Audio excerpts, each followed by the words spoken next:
Bom, pessoal, bem-vindos à parte 2 da aula 17, que seria a continuação do diagrama de Nyquist. Então, vamos tentar entender novamente o que estava acontecendo. Bom, nós vimos o princípio do argumento, e ele relaciona o mapeamento de uma função ao longo de um certo contorno fechado com o número de zeros e polos dessa função dentro desse mapeamento. A primeira coisa que a gente viu foi que se o contorno em que nós estamos mapeando é fechado, logo o mapeamento também será fechado. No nosso caso, nós estamos chamando o contorno de gama. E o mapeamento da função f de s ao longo desse contorno nós estamos chamando de y. Tudo bem? Enquanto o contorno gama é definido no plano S, o contorno y é definido no plano f de s, pois ele representa o mapeamento de f ao longo de gama. Bom, se gama envolve um zero, então, quando a gente fizer o mapeamento da função ao longo desse contorno, só lembrando que calcular o mapeamento da função é calcular o módulo de f e a fase de f em cada um desses pontos, vocês se lembram? Então, em cada pontinho desse, nós calculamos o módulo de f e a fase de f, que ali na figura está sendo chamado de θ, e nós representamos aqui no plano de f esse módulo e essa fase por um pontinho. Tudo bem? E em cada pontinho desse, nós calculamos o módulo e a fase de f e vai dar origem ao contorno gama aqui no plano f de s. Bom, quando a gente percorrer o mapeamento inteiro gama, quando nós percorrermos o contorno fechado inteiro gama, se o contorno envolve um zero, quando nós retornamos ao ponto inicial, ocorre o acúmulo de 360 graus de fase no mapeamento y. Isso está associado com o mapeamento y, ou o resultado do mapeamento y, dar uma volta na origem. Tudo bem? Pois a fase do vetorzinho aqui no plano f de s acumulou 360 graus de fase. Isso está associado com uma volta na origem. Como se trata de um zero e a fase é positiva, então o mapeamento vai dar a volta na origem no mesmo sentido de gama. Isto é, como o gama foi percorrido no sentido horário, o mapeamento y envolve a origem também no sentido horário. Responde para mim na sua casa, e eu vou saber se você não respondeu, o que ocorre se o mapeamento gama envolver agora dois zeros da função f de s? Eu estou vendo que vocês não estão respondendo. Exatamente. Quando nós percorremos o contorno gama inteiro, ocorre o acúmulo agora de 360 graus de fase do primeiro zero e 360 graus de fase do segundo zero.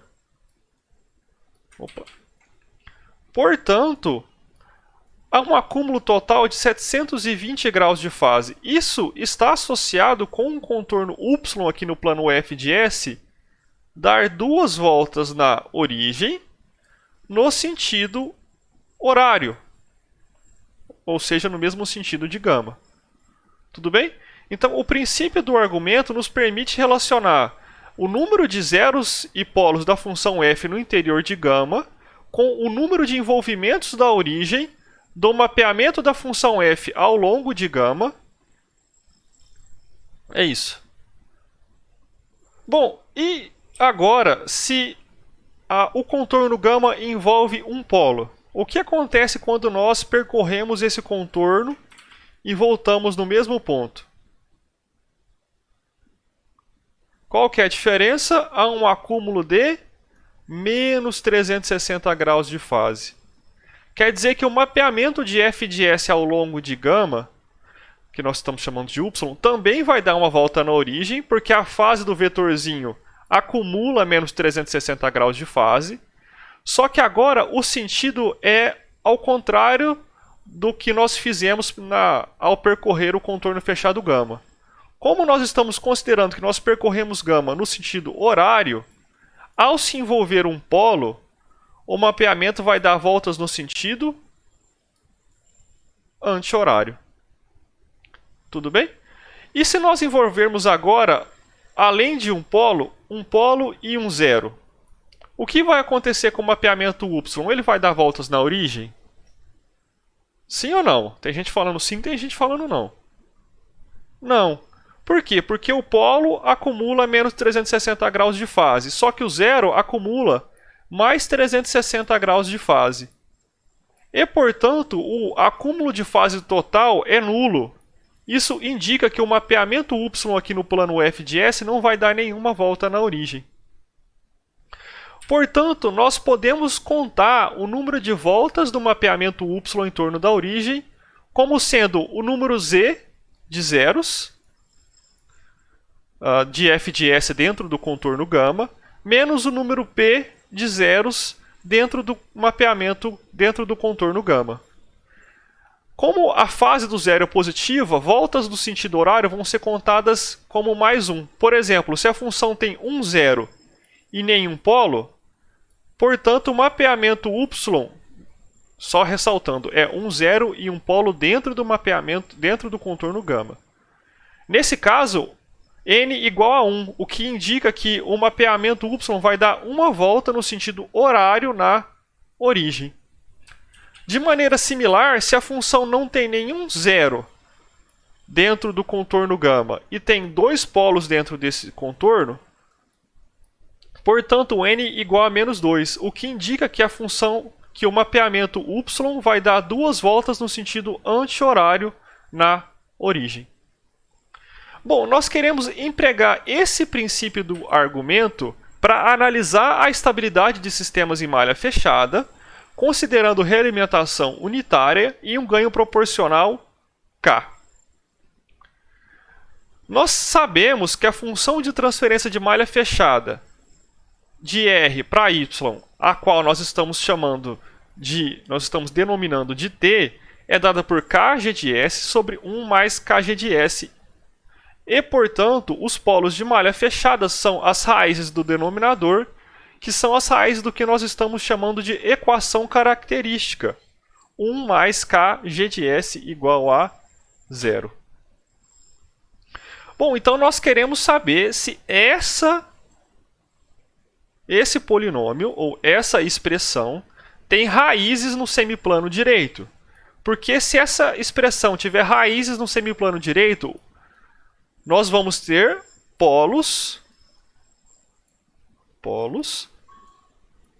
no semiplano direito, o que nós chamamos de polos instáveis, porque polos com parte real positiva são polos instáveis. E nós queremos saber justamente se a função tem algum polo instável. E se ela tiver algum polo instável, portanto, a planta é instável em malha fechada. Para poder verificar se a função tem algum polo instável, o Next propôs um contorno gama que envolve todo o semiplano direito. Então, o contorno esse contorno nós chamamos de contorno de Next, ele vem aqui colado no eixo imaginário, ele vem em cima do eixo imaginário, e ele envolve todo o semiplano imaginário tendo um raio que tende ao infinito. Desse modo, nós vamos conseguir contar ou verificar se existe algum polo no semiplano direito, isto é, algum polo instável. E nós vamos, para analisar a estabilidade, nós vamos analisar se existe alguma raiz no semiplano direito da equação característica, isto é, 1 mais Kg de S. Então, uma possibilidade seria verificar se o mapeamento da função 1 mais Kg de S ao longo do contorno de Next dá voltas na origem. Só que para não ter que ficar calculando a expressão de 1 mais Kg de S, o que nós podemos fazer é passar esse mais 1 para o lado direito e analisar se o mapeamento de Kg de S dá voltas no menos 1. Então, esse menos 1 é um ponto crítico porque ele vai por meio do critério de Nyquist, nos permitir estudar a estabilidade de malha fechada. Então, esse menos 1 nós vamos chamar de ponto crítico. Tudo bem? Então, o menos 1 é ponto crítico. E nós vamos contar o número de voltas em menos 1, certo? Do mapeamento de kg de S ao longo do contorno de Nyquist. O que falta agora é saber como desenhar esse mapeamento. E nós já vimos como, já vamos relembrar. Então, a ideia fundamental é o seguinte. Imagina que nós temos uma função kg de S com dois polos no semiplano esquerdo. Ou seja, a função é estável em malha aberta. Se o mapeamento dessa função kg de S envolver o menos 1, que é o nosso ponto crítico, portanto, por meio do princípio do argumento, nós sabemos que o número de envolvimentos do menos 1 é igual a Z, que é o número de polos instáveis de malha fechada, menos P, que é o número de polos instáveis de malha aberta. Professor, mas por que Z é polo instável de malha fechada e P é instável de malha aberta? Ora, porque nós estamos analisando Kg de S igual 1 mais Kg de S igual a 0. Os zeros da equação característica são os... Deixa eu escrever isso aqui, ó. Os zeros da equação característica, são polos de malha fechada. Já os polos da equação característica são polos de malha aberta. Isso nós vimos na aula anterior. Então, se o mapeamento de Kg de S envolve duas vezes o menos 1, no sentido horário, nós temos que n igual a 2. Porque são duas voltas no menos 1 no sentido horário, são voltas positivas. O Z é o número de polos instáveis de malha fechada que nós queremos saber.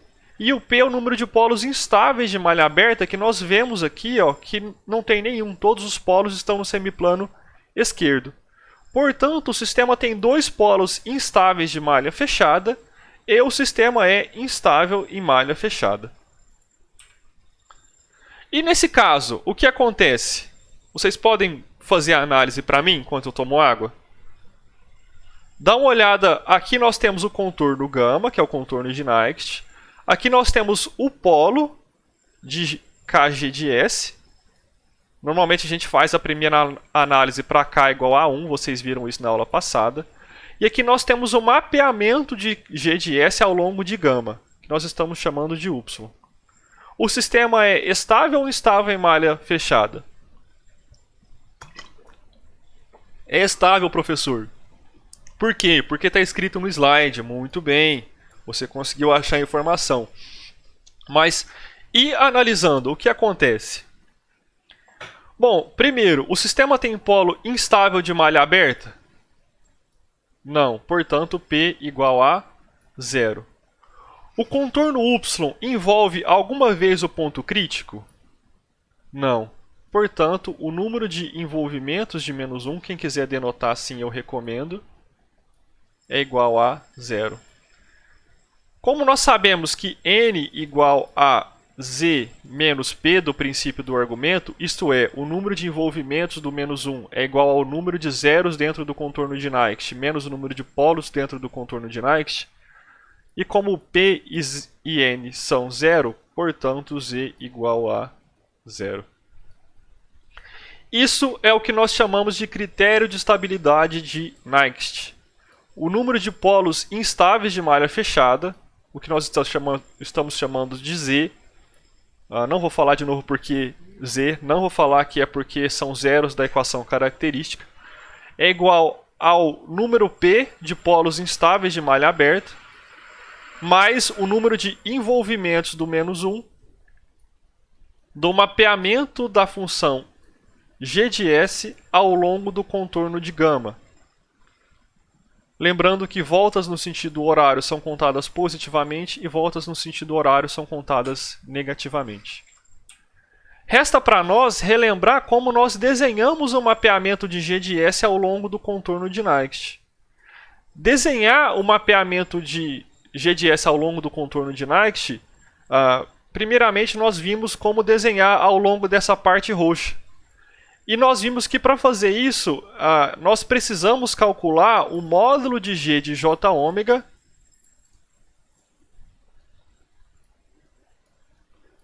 e a fase de g de j ômega para ômega indo de 0 até infinito. Ou seja, isso aqui, fazer esse desenho ou fazer esse mapeamento é igual traçar a resposta em frequência no diagrama polar. Além disso, por propriedade de função complexa, a qual nos diz que a função do complexo conjugado de um número complexo é igual ao complexo conjugado da função, desenhar o diagrama de Nyquist nessa outra região roxa equivale a espelhar o diagrama polar em relação ao eixo real. Então, o que nós fazemos é, para desenhar um mapeamento ao longo do contorno, então, para desenhar mapeamento de g de S ao longo de gama. Opa, vamos aumentar um pouquinho o quadrinho. O que nós fazemos é, desenhar o diagrama polar, 2, espelhar em relação ao eixo real. E aí, finalmente, nós podemos empregar o critério de estabilidade Nyquist Z igual a P mais N. Basta contar o número de envolvimentos do ponto crítico, que é o -1. Tudo bem, pessoal? Deu para resumir as ideias e refrescar a cabeça de vocês e talvez até esclarecer alguma coisa? Acho que sim, né? Bom, temos aqui nosso exemplinho. A aula de agora para o final são só exemplos, então tentem fazer o exemplo em casa, vamos fazer juntos. Acho que tem um ou dois que eu vou deixar para fazer na aula de sexta, mas normalmente o exemplo clareia um pouquinho, os exemplos clareiam um pouquinho a ideia. Vou pausar o vídeo, copio todas as informações para o papel e a gente volta daqui. Bom, pessoal, estou aqui com tudo copiado no papel e o que nós queremos é analisar a estabilidade de um sistema com realimentação unitária e uma função de transferência 1 sobre S mais 1 vezes S mais 5 para ganhos K grandes e para ganhos K pequenos. Para isso, nós precisamos calcular, ou desenhar aqui no plano G de S, o mapeamento dessa função com um polo em -1 e um polo em -5 ao longo do contorno de Nyquist. Isso equivale a calcular ao longo desse contorno os valores de módulo de G de J ômega e fase de G de J ômega. Então, em cada ponto desse contorno, nós vamos ter que calcular o módulo de G de J ômega e a fase de G de J ômega. É óbvio que nós não vamos fazer isso para todos os ômegas pertencentes ao contorno. E o que nós normalmente fazemos é analisar o módulo e a fase de G de J ômega em alguns pontos críticos. Por exemplo, a gente vai analisar aqui no ponto na origem, então para ômega igual a 0, o que eu estou chamando de A, e aqui no ponto lá no infinito, que eu estou chamando de B, que é o ponto para ômega tendendo a infinito. Tudo bem? E aqui nessa região do meio, nós vamos interpretar graficamente o que está acontecendo com o módulo de G de J ômega e com a fase de G de J ômega. Nesse primeiro exemplo, eu vou relembrar a vocês que o módulo de G de J ômega é igual ao módulo do numerador, que nesse exemplo é 1, sobre o módulo do denominador, que é J ômega mais 1, vezes J ômega módulo de J ômega mais 5. Então, o módulo de G de J ômega é 1 dividido pelo módulo de G de J ômega mais 1 vezes o módulo de G de J ômega mais 5. Esses dois módulos são as distâncias do menos 1 e do 5 até os pontos do contorno. Então, esses módulos são os tamanhos ou as magnitudes desses vetorizinhos. Tudo bem? Já a fase é a fase do numerador, que nesse exemplo é 1, menos a fase de J ômega mais 1, menos a fase de J ômega mais 5. Essas fases são os ângulos, vou escrever em laranja ou em ciano, que esses vetores fazem com um eixo real.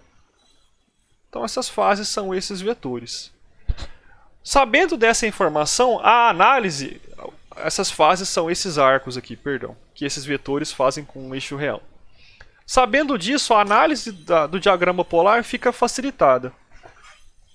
Por exemplo, quanto que vale a fase do 1 no ponto A? Quanto que vale esse arco? 0. E a fase do 5? Também é 0. Quer dizer que o mapeamento do ponto A aqui no plano de G de S, ele é um ponto ao longo do eixo real. Agora, quanto que vale a distância em módulo do ponto menos 1 até do polo menos 1 até o A? Vale 1. Quanto que vale a distância do polo em menos 5 até o A? Vale 5. Então, no ponto A, quanto que vale o módulo de G, que é o módulo de G de 0? Vale 1 sobre 5, que é 0,2. Então, o ponto A está aqui no eixo real, valendo 0,2. Tudo bem? Então, aqui está nosso ponto A. Agora, e para o ponto B? Quanto que vai valer o módulo lá no ponto B? Quanto que vai ser a distância? Deixa eu fazer em outra cor. Do menos 1 até o ponto B e do 5 até o ponto B. Professor, o ponto B não está no infinito? Tá. Quer dizer que essa distância aqui também é muito grande? Sim. Portanto, o ponto B não tem magnitude. A magnitude de G no ponto B vale 0. E o ponto B é um pontinho na origem. Só que, quanto que vale a fase desse ponto menos 1 lá desse polo menos 1 lá no ponto B? Essa fase vale menos 90 graus. Lembrando que esse ponto B está lá em cima, lá no infinito. E quanto que vale a fase do 5? Do menos 5? Vale também 90 graus. Quer dizer que quando ele for chegando lá no ponto B, que tem magnitude igual a 0, a fase vai se aproximando de menos 90 com menos 90, menos 180 graus. Então vamos escrever isso aqui, ó. Fase de G de 0 igual a 0 graus. Já no ponto, deixa eu jogar um pouquinho para cá. Já no ponto B, o módulo de G, não vou de J infinito, me desculpem a falta de rigor matemático, vale 0. E a fase de G lá no infinito vale menos 180 graus.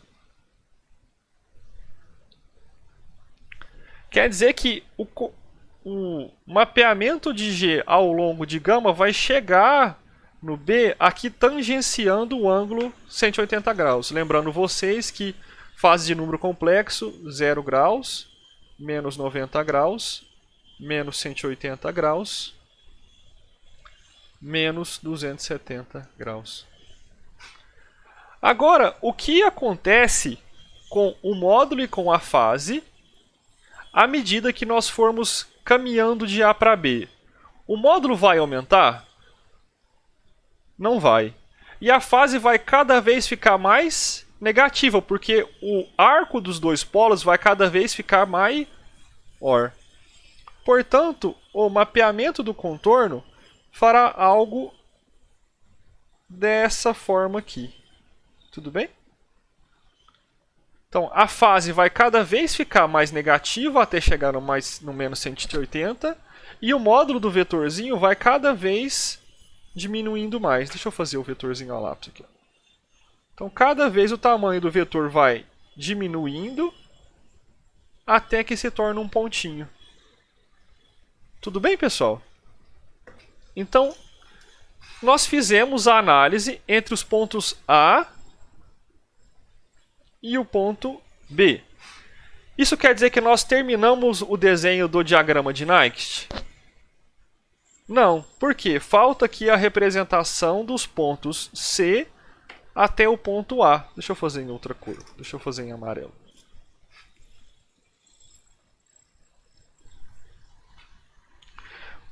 Como é que... Aonde está o ponto C? O ponto C também tem distância tendendo ao infinito dos polos. Portanto, o ponto C também está na origem.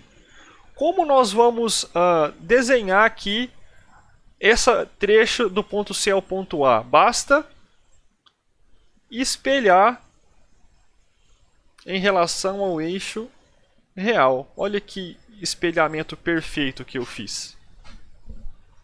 Professor, você desenha muito bem. Eu sei, as pessoas comentam que eu tenho um talento para o desenho. Bom, pessoal, está pronto o desenho do contorno de Nyquist.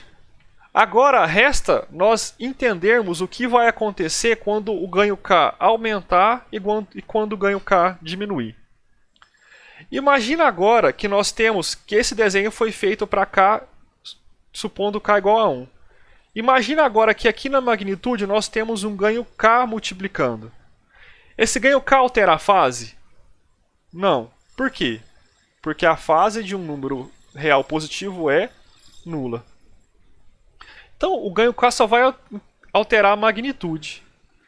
Em particular, se esse ganho K for um número elevado,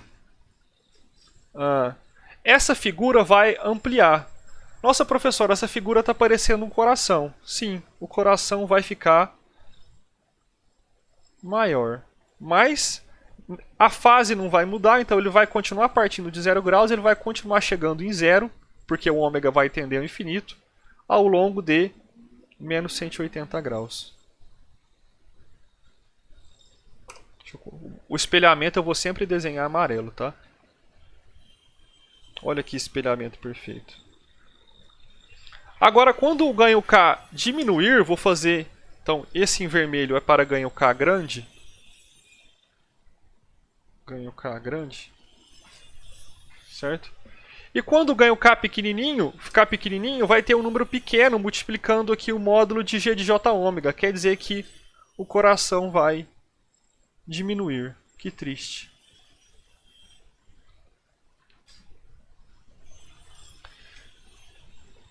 Só que o espelhamento não muda e o formato não muda.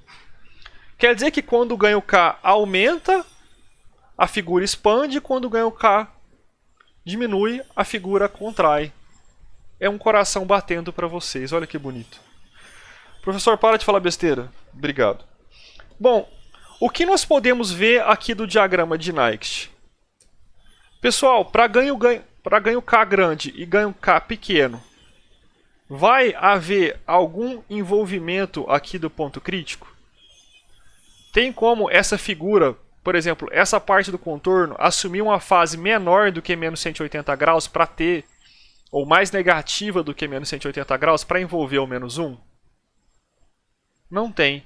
Por quê? Porque aumentando ou diminuindo o ganho, estou falando de novo, a gente não altera o formato do diagrama de Nyquist, somente a amplitude. Portanto, nem para ganhos K grandes, nem para ganhos K pequenos, nós vamos ter envolvimentos do menos 1. Vou pegar uma folha em branco. Então, o que eu gosto de fazer normalmente é uma tabelinha. Eu acho que a tabelinha resume bem as ideias. Nós vamos fazer a análise para ganho K elevado e para ganho K pequenininho. Em preto para ficar bonitinho.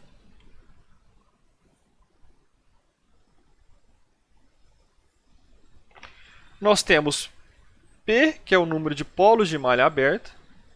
Nós temos N, que é o número de envolvimentos de menos 1. E nós temos Z, que é o número de polos instáveis de malha fechada.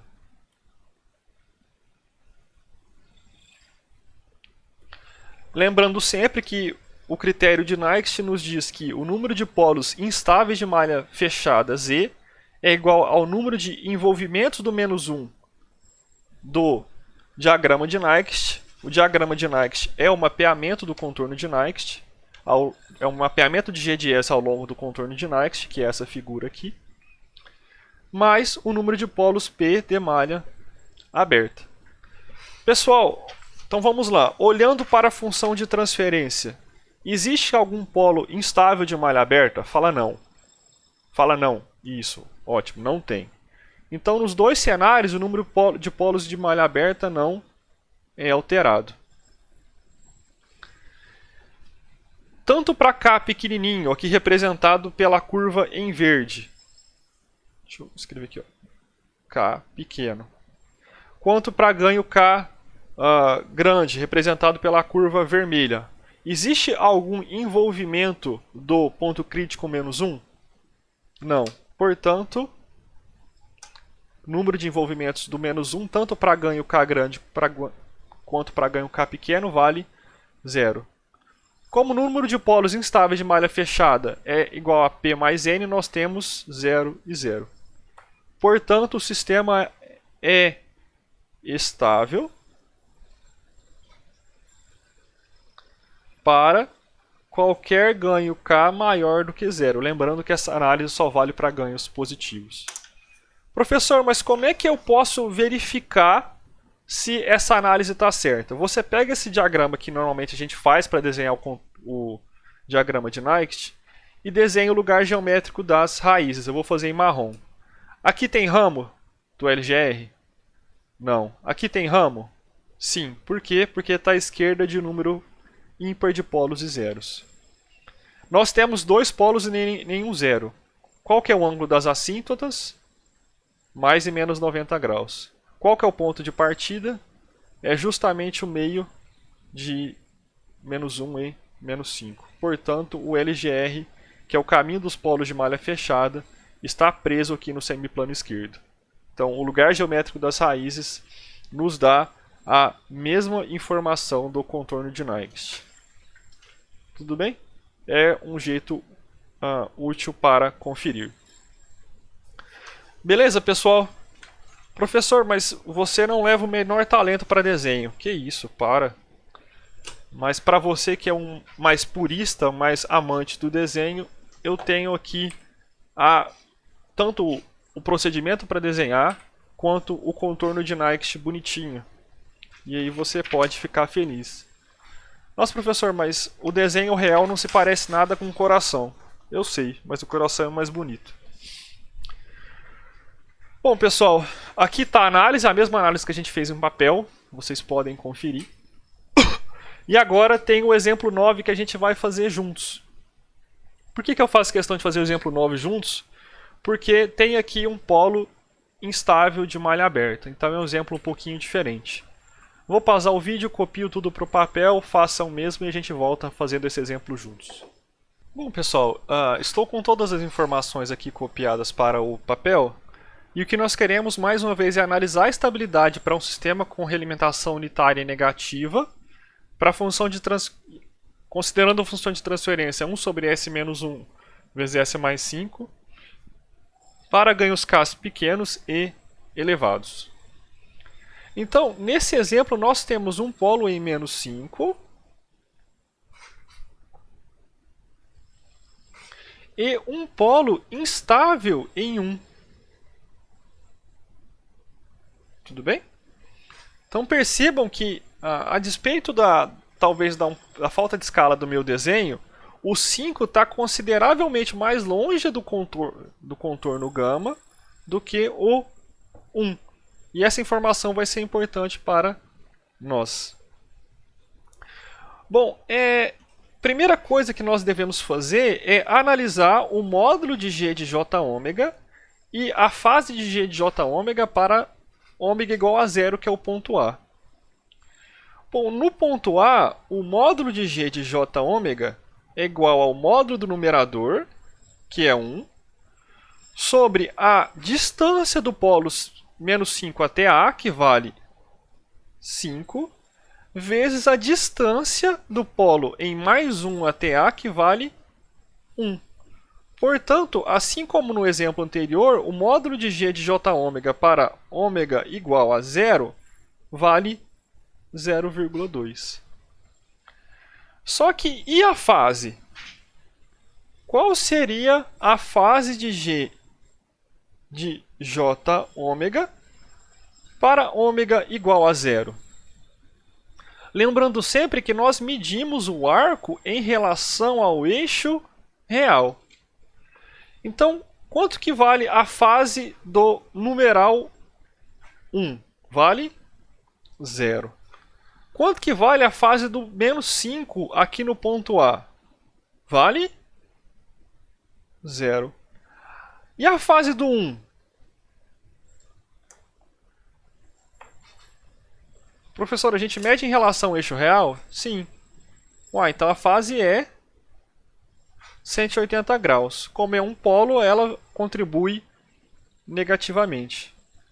Portanto, a fase em A, no ponto A, que é ômega igual a 0, vale menos 180 graus. E aqui no plano G de S, o ponto A ele tem amplitude 0,2 e fase menos 180 graus. Lembrando sempre, fase 0, menos 90, menos 180.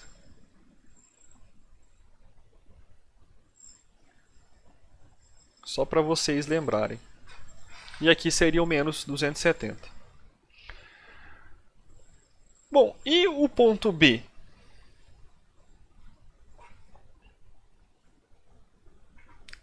Quanto que vale o módulo lá no ponto B?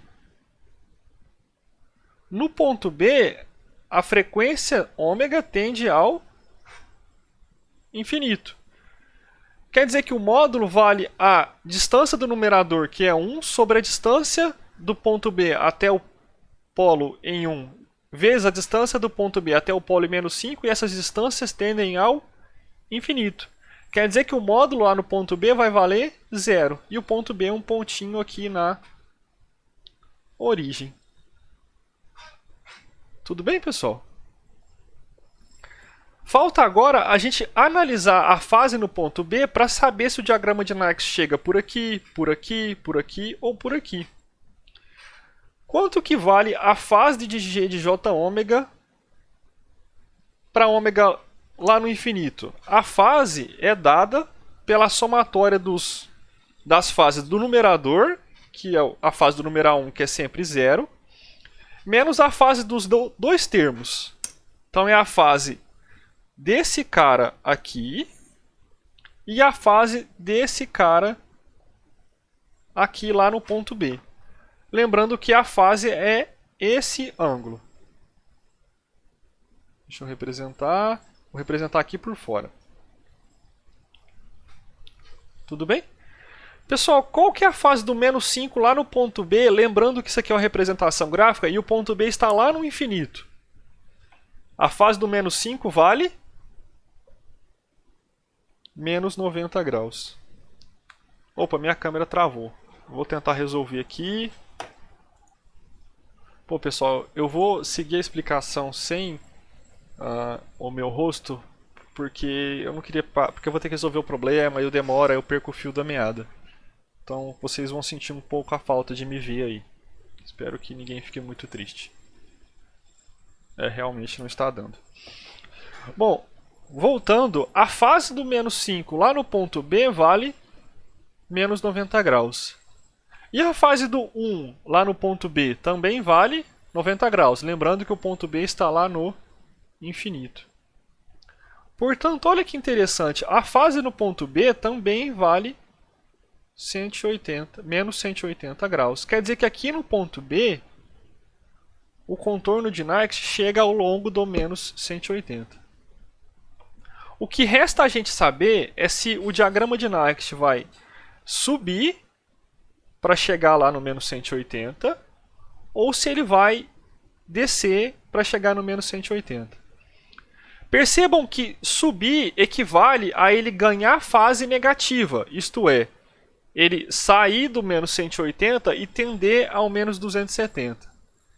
Já descer equivale a ele ter um acréscimo de fase positiva, isto é, sair do menos 180 e ir para o menos 90. O que vocês acham que acontece? O diagrama vai para cima ou vai para baixo? Lembra que eu falei que a informação de quem está mais próximo do diagrama, nesse caso, vai fazer diferença? Então, percebam primeiro aqui embaixo. Olha o que aconteceu com a fase do menos 5. Ela saiu de 0 e foi para menos 90. Quer dizer que o menos 5 ganhou 90 graus de fase negativa, ou ele contribuiu negativamente com 90 graus. Já o polo em 1, que é esse cara aqui,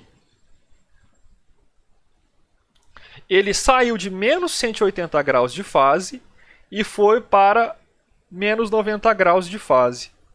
Quer dizer que esse polo teve um acréscimo de mais 90 graus de fase. Por isso que a fase final ficou igual, porque o menos 5 perdeu 90 graus e o 1 ganhou 90 graus de fase. Agora, a pergunta que fica para vocês é: quem ganha fase e quem perde fase primeiro? O 1 ou o menos 5? Tempo. Pessoal, quem varia a fase mais rapidamente é o 1. E, por consequência, como ele varia de fase mais rapidamente, o acréscimo de fase positiva vai ser mais rápido do que o menos 5. Nesse caso, o diagrama de Nyquist ele vai tender a vir no sentido de menos 90 primeiro, para depois retornar e chegar no B com menos 180 graus, que foi o que a gente calculou. E o espelho, obviamente, sai daqui e chega lá. Professor, mas por que ele ganha fase mais rápido do que perde? Alguém pode me responder?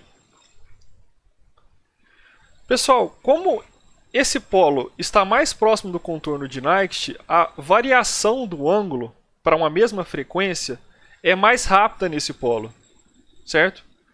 Porque é como se você estivesse mais próximo de uma parede e fosse olhar da parte inferior até a parte superior. Eu acho que nesse ponto seria legal eu ter minha câmera aqui para vocês verem minha cabeça fazendo o movimento. Deixa eu só tentar resolver isso então. Espera um minutinho. Pronto, pessoal. Resolvi o problema aqui do vídeo. Professor, como você fez? Você entrou no software do programa e resolveu o problema? Não, eu fiz a solução mais empregada na história da engenharia. Desliguei e liguei o celular. Você desliga e liga e as coisas voltam a funcionar. Eu estava justamente justificando para vocês que o polo em 1 vai variar a fase mais rapidamente do que o polo em menos 5. Isso ocorre porque o polo em 1 está mais próximo do contorno de Nyquist. Então imagina que eu estou aqui querendo olhar para a parede da minha casa da parte inferior até a parte superior. Tudo bem? Se eu estou mais próximo da parede, a variação da inclinação da minha cabeça é muito mais, tem que ser bem maior do que se eu tivesse aqui distante. Nesse caso, a variação da inclinação da minha cabeça, ela pode ser mais lenta para olhar no mesmo ponto. Tudo bem? Conseguem imaginar isso? É só vocês pensarem, por exemplo, entre o ponto A e esse ponto B', certo? Quem variou mais de fase foi o 5, que teve a variação de fase de 0 até esse ângulo, ou o ponto 1, que variou de menos 180 até um certo ângulo. Acho que dá para ver até pelo meu desenho, que não é muito bom, que esse arco aqui ele é menor do que esse arco aqui. Tudo bem? Então, como o polo em 1 está mais próximo do contorno de Nyquist do que o polo em -5, a variação de fase dele se dá mais rapidamente. E, portanto, há um acréscimo de fase em um certo intervalo de frequência ômega aqui, o que faz que o diagrama de Nyquist saia por baixo. Pessoal, o que acontece quando o ganho K aumentar? Quando o ganho K aumentar,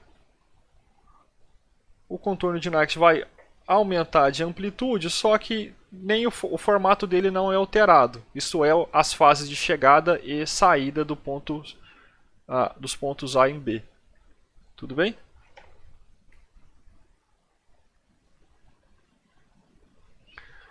E o que acontece quando o ganho K diminuir? Mais uma vez,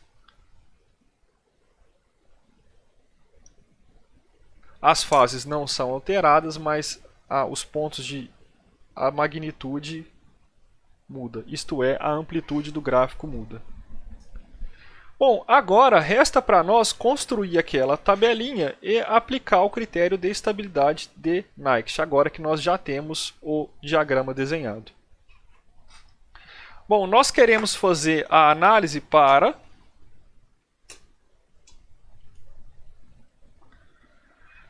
ganhos K elevados e ganhos K pequenos. Para isso, nós precisamos saber o número de polos de malha aberta, o número de envolvimentos do -1 e o número de polos instáveis de malha fechada.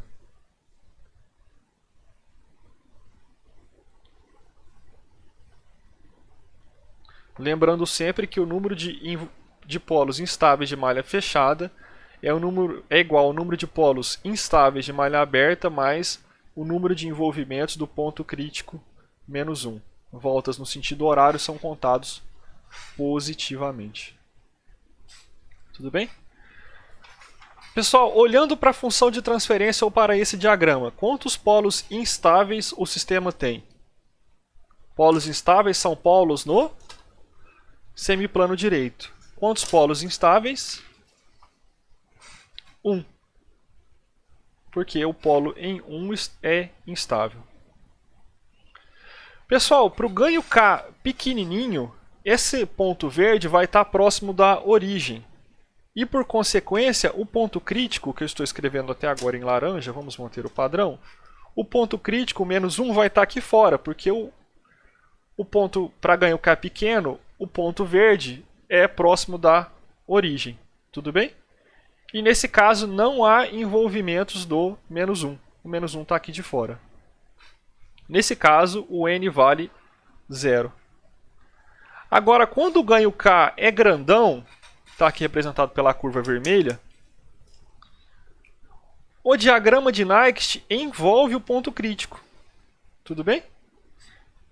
E esse envolvimento se dá no sentido horário ou anti-horário? Olha aqui. Isso é no sentido anti-horário. E nós contamos voltas no sentido anti-horário como negativas. Então, quando o ganho K é grande, o N vale -1. Portanto, para ganhos K pequenininhos, nós temos um polo instável de malha fechada. Já para ganhos K grandões, nós temos 0 polos instáveis de malha fechada. Isso quer dizer que o sistema é estável para ganhos K elevados. Tudo bem? Professor, mas será? Como é que eu posso confirmar isso? Imagina o lugar geométrico das raízes aqui nesse diagrama. Aqui tem ramo? Não. Aqui tem ramo? Não. Aqui tem ramo? Tem. Por que tem ramo? Porque está à esquerda de número ímpar de polos e zeros. Quais são os ângulos das assíntotas? Mais e menos 90. Qual que é o ponto de partida? Somatório de polos menos somatória de zeros dividido pelo número de polos mais número de zeros. Nesse caso, menos 5 mais 1 vai dar menos 4, dividido por 2 vai dar menos 2. Quer dizer que o lugar geométrico das raízes tem esse formato. Então, olha lá. Quando o ganho K é pequenininho, você tem um polo instável preso aqui no semiplano direito. A partir de um certo valor, os polos de malha fechada estão no semiplano esquerdo, isso é, são estáveis. O que foi mostrado pelo diagrama de Nyquist. Tudo bem? Entenderam, pessoal, qual que é o procedimento para analisar a estabilidade de um sistema por meio do diagrama de Nyquist? Então, está aqui o contorno, está aqui a figurinha e está aqui a análise. Para ganho K pequeno, existe um polo instável de malha fechada. Para ganho K grande, o sistema é estável. Tudo bem? E aí vocês estão recebendo as simulações e vocês podem testar isso na casa de vocês usando a simulação. Acho que não é interessante. Eu vou fazer aqui, eu vou pausar o vídeo e abrir o MATLAB. Bom, pessoal, estou com o MATLAB aberto e inicialmente adotando um ganho K igual a 1. Nós já vimos que o sistema é estável para ganhos elevados. Nesse caso, o ganho K igual a 1 resulta em instabilidade. Deixa eu trazer a simulação um pouquinho para cá. Em vermelho temos a referência e em azul a saída do processo. Caso nós aumentemos um pouco o ganho, ainda assim o sistema vai ser instável. Só que se a gente adotar um ganho elevado, por exemplo, igual a 20, nós vamos ver que para ganhos elevados a resposta da planta é estável. Professor, mas e se eu quiser saber exatamente o ganho que deixa o sistema estável? Ou seja, saber o ganho K associado ao limiar de estabilidade. Bom, nesse caso, eu recomendo para você adotar outra metodologia, por exemplo, o lugar geométrico das raízes ou Hauff-Hurwitz. No Hauff-Hurwitz, o ganho K de instabilidade, por exemplo, pode ser encontrado calculando o ganho K que deixa os polos da planta, uma linha da tabela de Hauff-Hurwitz igual a 0. Se você quiser fazer a conta do ganho K de limiar de estabilidade por meio de diagrama de Nyquist, você pode encontrar isso na literatura. Só que eu honestamente não acho muito proveitoso, não é assim que eu faço e não é isso que eu vou passar para vocês. Mas é possível, eu não gosto muito. Tudo bem? É legal usar o critério de estabilidade Nyquist para analisar a estabilidade para ganho K pequeno e ganho K elevado. Se você quiser informação mais detalhada, eu acho que você pode usar outras ferramentas que nós já vimos ao longo do curso. Bom, fizemos aqui então, isso conclui o exemplo 9. Existe aqui o exemplo 10 que nós vamos fazer juntos na aula de sexta-feira. Existem também outros exemplos lá na lista de exercícios. Eu vou fazer aqui com vocês o exemplo 11, tá? Que é um exemplo G de S igual a 1 sobre S, S mais 1. Vou deixar o exemplo 12 para fazer juntos na aula de sexta-feira. E o exemplo 13 também para fazer juntos na aula de terça-feira. Perdão, a aula de sexta é a retirada de dúvidas. Tudo bem? Então, vou pausar o vídeo e volto com o exemplo 11 no papel para vocês. Bom, pessoal, estou aqui com as informações do exemplo copiadas. E aqui nós temos o plano G de S e nós temos o plano S, certo? E nós queremos desenhar o critério de estabilidade de Nyquist, ou utilizar o critério de estabilidade de Nyquist, para analisar a estabilidade para ganhos K elevados e ganhos K pequenos, considerando o sistema com realimentação unitária e negativa em um ganho proporcional do tipo K. Bom, o que nós temos primeiro que fazer é marcar aqui no plano S os polos de G de S. Então nós temos um polo em menos 1 e um polo em 0. E agora nós podemos começar a nossa análise. Será que tem alguma coisa estranha? Esse polo caiu em cima do diagrama de Nyquist, né? Bom, vamos relembrar lá um negocinho? Quando a gente conversou sobre o princípio do argumento, nós discutimos que o princípio do argumento relaciona o gráfico de uma função f, o mapeamento de uma função f de s ao longo de um contorno fechado γ, e nós colocamos uma restrição. Esse contorno fechado γ não passa por singularidades de f de s. Isto é, esse contorno fechado γ não pode passar em cima de um polo. Tudo bem?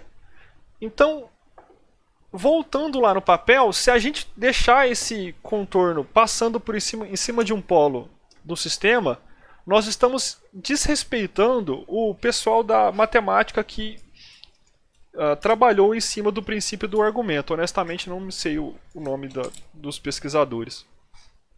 Como é que a gente pode aplicar o critério de Nyquist, sendo que o contorno fechado γ não pode passar em cima do polo, mas ainda assim ele tem que envolver todo o semiplano direito? Alguém tem alguma ideia? Bom, pessoal, todo ano, quando eu pergunto isso, alguém tem a ideia correta. Ninguém esse semestre vai ter a ideia. Ninguém. Bom, se ninguém responde, eu vou passar aqui. Uma possibilidade é nós definirmos um semicírculo que pula aqui o polo na origem. Tudo bem? E esse semicírculo, deixa eu deixar anotado, tem raio infinitesimal. Raio infinitesimal. Então, é um semicírculo de raio bem pequenininho, só para a gente deixar o pessoal da matemática feliz. E assim nós podemos seguir com a aplicação do critério de Nyquist. Tudo bem? Então, vazou. Vou cortar o vídeo, vazou uma questão antiga. Bom, já tinha deixado aqui desenhado. O que nós temos então é uma volta. Isso aqui, acreditem em mim, tem raio infinitesimal. E desse modo nós não passamos sobre o polo na origem. E obviamente não passamos sobre o polo em -1. Nesse caso, nós vamos definir o ponto A como sendo... eu gosto de trabalhar como sendo esse ponto aqui logo acima desse arco de raio infinitesimal. Então o ponto A vai aqui, isto é, o ômega nesse ponto vale aproximadamente 0, lembrando que esse arco tem raio infinitesimal. O ponto B vai aqui em cima, e nesse ponto o ômega tende a infinito. Vamos definir o ponto C e o ponto D. Tudo bem? Agora basta a gente representar aqui no plano G de S aonde estão os pontos A e B. Bom, primeiro o ponto A. No ponto A, o ômega é aproximadamente 0. Quanto que vale o módulo de G de J ômega no ponto A? Então vamos voltar lá.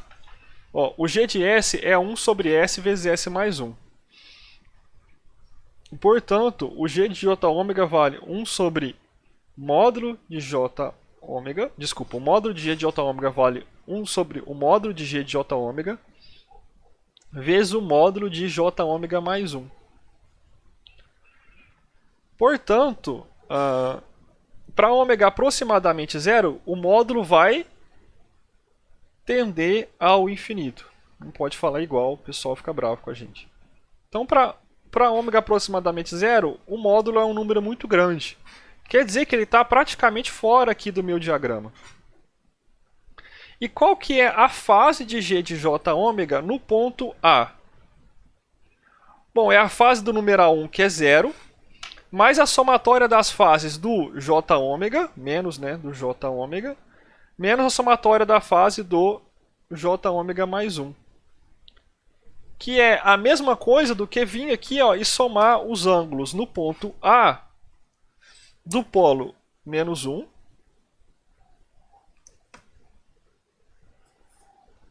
e do polo na origem. Pessoal, quanto que vale esse arco aqui, lembrando que esse ponto A está muito pertinho do polo? Vale 0. E quanto que vale a fase do polo na origem? Vale 90 graus. Portanto, no ponto A, a fase vale 90 graus. Deixa eu organizar os papéis, que está um pouco desorganizado.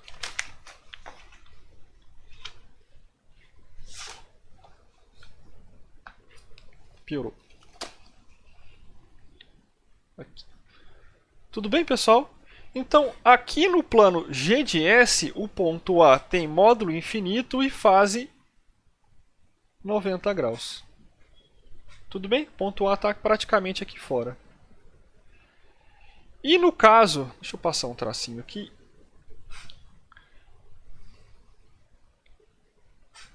E no caso do ponto B, em que o ômega tende a infinito, quanto que vale o módulo de G de J ômega? Bom, ele é 1 sobre a distância do polo em 0 e do polo em menos 1. Minha câmera travou novamente, deixa eu tentar resolver.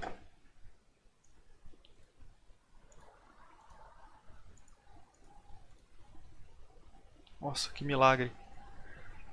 Bom, ele vale 1 sobre a distância do polo em 0 até o ponto B, vezes a distância do ponto menos 1 até o ponto B.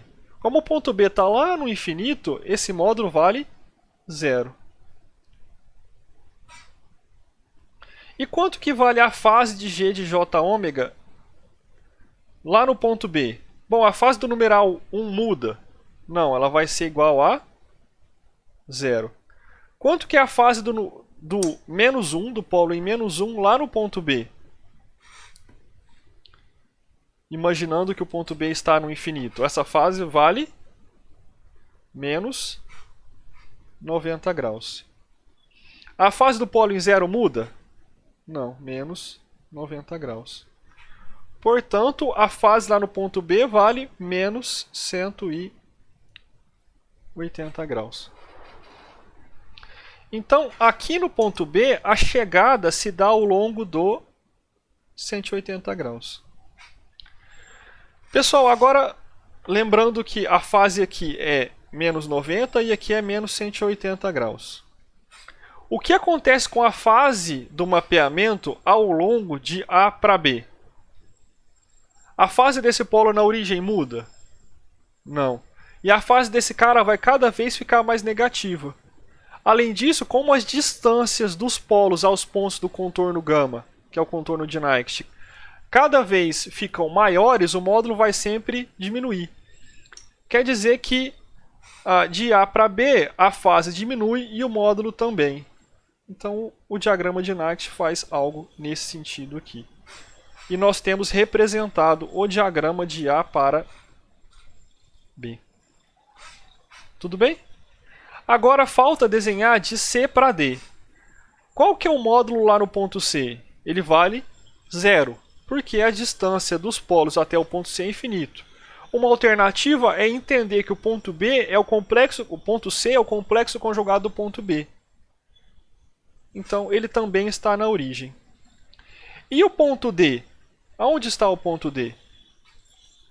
O ponto D é o complexo conjugado do ponto A. Ou seja, o ponto D está no complexo conjugado do ponto A, basta espelhar. E o caminho de C para D é o espelho do caminho de A para B. Ou seja, basta vocês espelharem o gráfico. Nossa, professor, você desenhou praticamente um espelho perfeito. Muito obrigado. Entendo. Bom, pessoal, resta a gente saber. Tá pronto o desenho? Não. Por quê? Porque falta a gente entender o que acontece com o módulo e a fase de G de J ômega no caminho de D para A, que eu pintei aqui de laranja. Pessoal, pensa comigo. De D para A, o ômega vale sempre muito próximo de 0. Por quê? Porque é uma volta muito próxima do polo. Lembrando que esse arco aqui tem raio infinitesimal. Quer dizer que o ômega em todo esse raio vale aproximadamente 0. E o módulo vai ser sempre igual a infinito.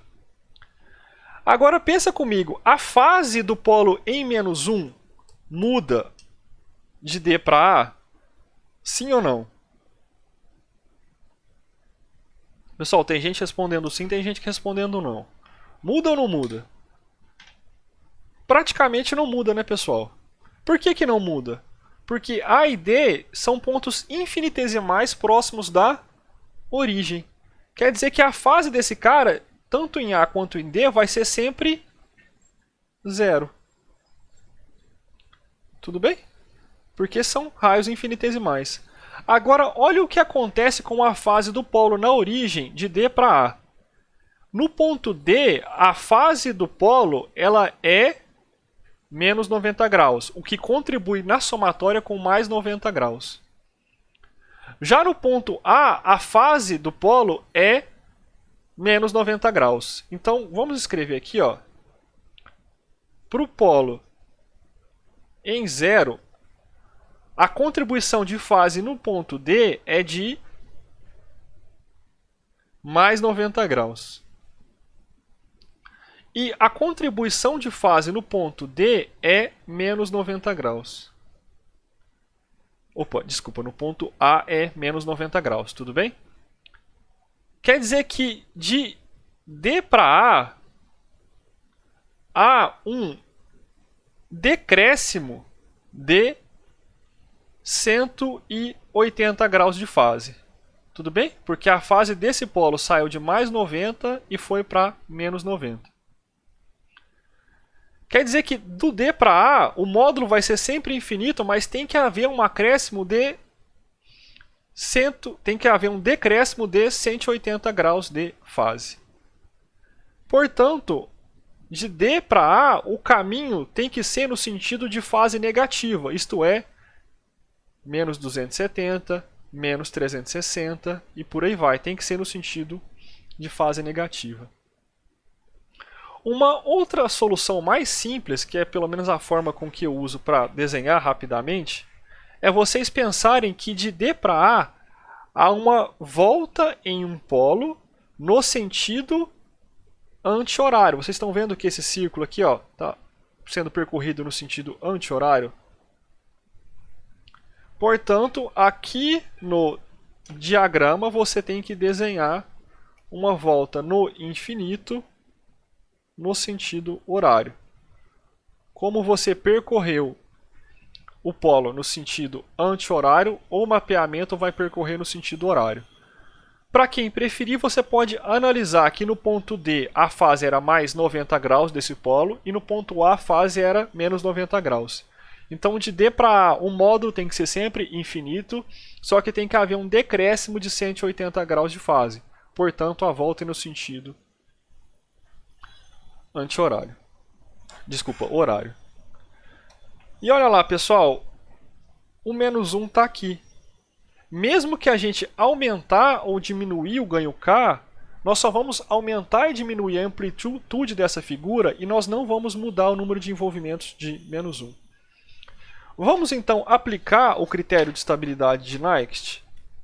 Nós queremos analisar a estabilidade para ganhos K elevados, ganhos K pequenininhos, certo?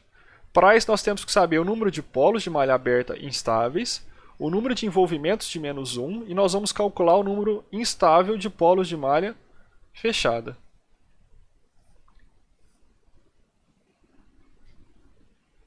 Lembrando que Z igual a P mais N. Pessoal, quantos polos teoricamente instáveis de malha aberta nós temos lá na função de transferência? Note que eu falei teoricamente. Teoricamente nós não temos nenhum polo instável de malha aberta. Não há nenhum polo instável no semiplano direito. Quantos envolvimentos do menos 1 nós temos para ganhos K grandes? Nenhum. E para ganho K pequeno? Também nenhum. A gente só vai mudar o formato, não mudamos a... Nós só vamos mudar a amplitude, não vamos mudar o formato. Portanto, o sistema é estável para qualquer ganho K maior do que zero. Tudo bem? Professor, não tenho certeza se isso está certo. Como é que a gente confere? Desenha o lugar geométrico das raízes. Nesse exemplo aqui, o lugar geométrico das raízes vai ser algo desse tipo. O sistema é estável para qualquer ganho K maior do que zero. Tudo bem, pessoal? Deu para entender o que nós fazemos quando nós temos polos ao longo do eixo imaginário? Nós damos uma pequena voltinha e continuamos a análise normal. Se nós tivermos, por exemplo, polos aqui em cima do eixo imaginário, então agora, se for esse cenário, nós teremos 3 voltinhas. Uma voltinha no polo da origem, uma voltinha aqui no polo complexo conjugado e outra voltinha aqui no polo complexo conjugado. E aí nós temos mais pontos para analisar. Tudo bem? Mas a ideia é sempre a mesma. Para quem não gostou dos meus desenhos, tem aqui a voltinha bonitinha. Olha lá, nós não passamos o diagrama de Nyquist no polo na origem. Tem aqui o contorno de Nyquist bonitinho, ó, de A para B, de C para D e de D para A é uma volta no sentido horário. E nós não envolvemos o ponto crítico em -1. É estável para qualquer ganho K. Bom, pessoal, o exemplo 12 é bem parecido, vou deixar para fazer na aula teórica juntos. Nós temos aqui o contorno, nós temos o diagrama. O exemplo 13 é um exemplo que normalmente eu deixo para casa. Nesse caso, olha que interessante, nós temos 2 zeros em cima do eixo imaginário, que são esses zeros aqui. E o que muda no contorno de Nyquist? Nada, porque a única regra que nós temos é que não se pode passar sobre polos na origem. Sobre zeros não tem problema nenhum. Mas de todo modo é recomendado que vocês façam, usem pontos B e pontos C aqui antes e depois do zero. Nós podemos conversar sobre isso na aula de terça-feira. Bom, pessoal, então essas 2 aulas envolveram o estudo sobre o critério de estabilidade de Nyquist. O critério de estabilidade de Nyquist ele é útil para nós por quê?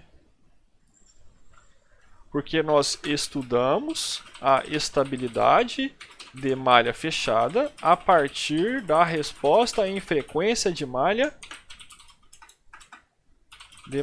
aberta. Para aplicar o critério de estabilidade em Nyquist, nós tivemos que estudar diagramas polares. Diagramas polares são a representação da resposta em frequência no plano complexo, ou seja, no plano imaginário de S e real de S. Nesse diagrama, cada pontinho aqui que nós desenhamos está associado ao módulo de G. Isso é um G, confia em mim. E a fase de G que eu estava chamando de θ. Depois que nós estudamos diagramas polares, nós estudamos o princípio do argumento que relaciona o mapeamento de uma função ao longo de um contorno fechado γ com o número de polos e zeros dessa função dentro do contorno fechado. A gente viu que o número de envolvimentos da origem do mapeamento de G de S ao longo do contorno é dado pelo número de zeros da função dentro do contorno γ menos o número de polos da função dentro desse contorno. Como nós queremos analisar a estabilidade de malha fechada, nós analisamos a equação característica 1 mais kg de S igual a 0. E, portanto, nós aplicamos o princípio do argumento contando voltas no -1 do mapeamento de kg de S. E nós aprendemos, por fim, a desenhar o diagrama polar, olhando para distâncias de polo e zero até os pontos do contorno, e depois aplicar o critério de estabilidade de Nyquist. Z, número de polos instáveis de malha fechada, é igual ao número de polos instáveis de malha aberta, que nós retiramos por inspeção da função de transferência, mais o número de envolvimentos do mapeamento ou da função de S ao longo do contorno de Next em torno do -1. Na próxima aula nós vamos começar as conversas sobre representação no espaço de estados. E aí nós vamos de novo aprender a representar uma equação diferencial na forma do espaço de estados. Antes a gente estava aprendendo a fazer isso por meio de função de transferência. Vamos aprender a analisar a estabilidade e comportamento a partir da representação no espaço de estados. E por fim a projetar sistemas de controle no espaço de estados. Talvez é interessante comentar para o pessoal da aeronáutica que sistemas de controle no espaço de estados são bastante comuns na indústria aeronáutica. É isso, pessoal, espero que tenha ficado claro. Muito obrigado.